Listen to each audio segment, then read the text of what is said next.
Russell. I should not have gone to Mercedes.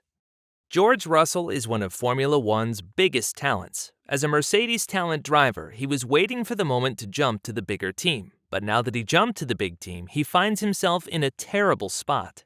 Insiders tell that Russell now claims he went to the wrong team. With all the hype of the new regulations and Mercedes being the dominant team in the last 8 seasons, Russell was hoping for another dominant car where he could show to be capable of beating Lewis Hamilton. However, as the 2022 season unfolds, Russell finds himself at the top of the midfield, but miles away from fighting for a race win. The fun of being a race driver is to either fight for wins or battle with other cars. Russell doesn't do both and often finds himself driving around like a lonely bird. Did Russell make the right call to go to Mercedes? What were his other options? Before we get into that, make sure to like and subscribe to The Racing Guru. George Russell has faced nothing but physical and emotional pain since he jumped the Mercedes team after coming from Williams. It must be even more frustrating after Russell drove for the almost undrivable Williams team for 3 years.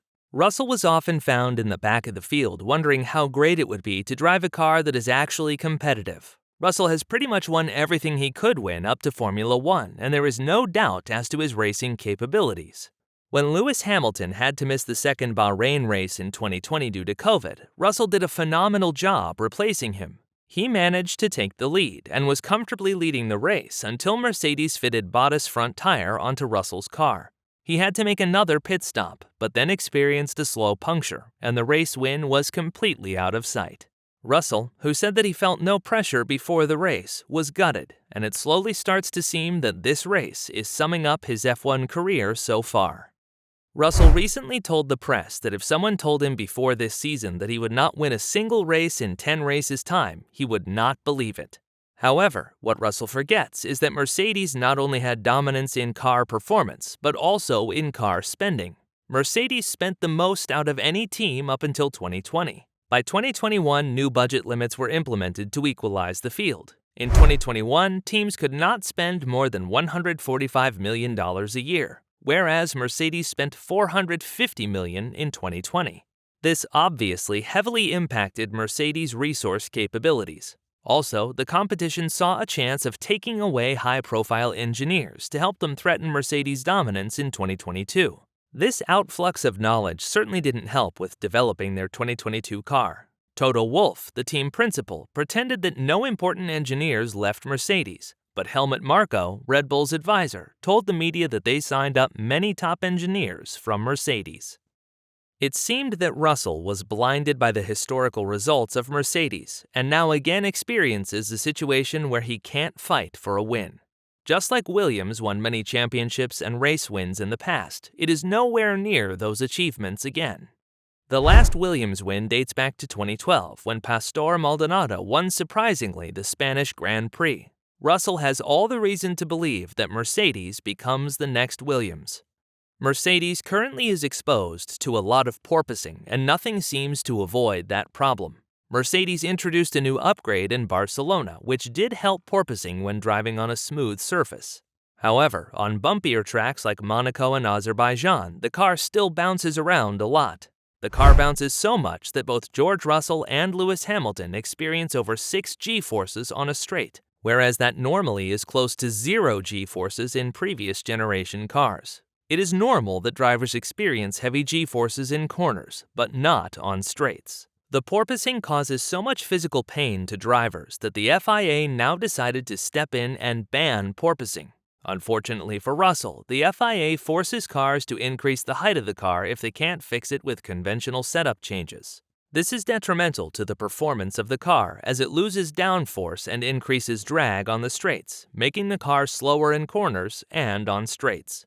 It is sad and heartbreaking to see that such a talented driver has to drive an undrivable car. He has so far outcompeted his teammate Lewis Hamilton by far, and many see George Russell as one of the only drivers to compete with Verstappen and Leclerc. He has done a phenomenal job so far, with 3 podiums and crawling closer to Leclerc, who has a much faster car.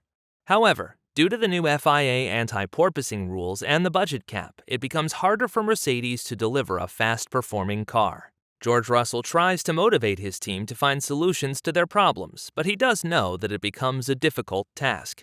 Both Russell and Hamilton have agreed with Toto Wolff to run all sorts of experiments during the practice sessions to find solutions to their problems.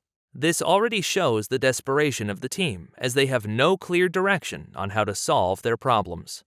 Russell further understands that his team can't keep bringing updates to the track, since every team is now limited to a maximum of $140 million a year, and with rising inflation, Mercedes already said that they have to hold off on updates.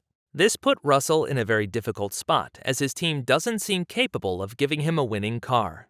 Due to the new CFD regulation, Mercedes also currently faces the least amount of available CFD teams due to winning the Constructors' Championship last year. Luckily for Russell, this changes on the 1st of July, as his team is currently third in the standings, which allows Mercedes to spend more time in the CFD tunnels.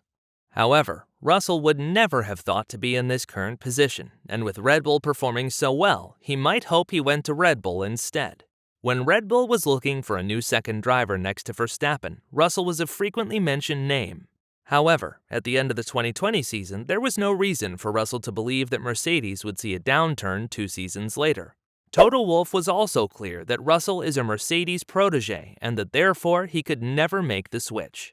What didn't help was that Russell felt the superiority of the 2020 Mercedes car when he had to replace Lewis Hamilton. Feeling so quick and powerful in the fastest F1 car ever built only further fueled Russell's desire to switch to Mercedes.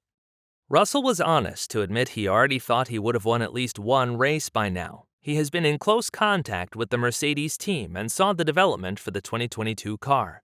No one would have thought that Red Bull was capable of building such a quick car after the intense fight in 2021, especially after Mercedes came up with their no side pods idea. Everyone, including the drivers and other teams, expected Mercedes to again outsmart their rivals.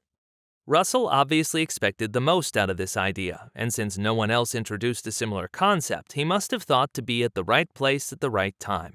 However, as we have seen now, the no side pod concept doesn't prove its quality and happened to cause another problem. What concept should Mercedes pursue in the future? The no side pod concept or the conventional side pod concept? Since there is no time and budget to develop both, the team has to make a decision.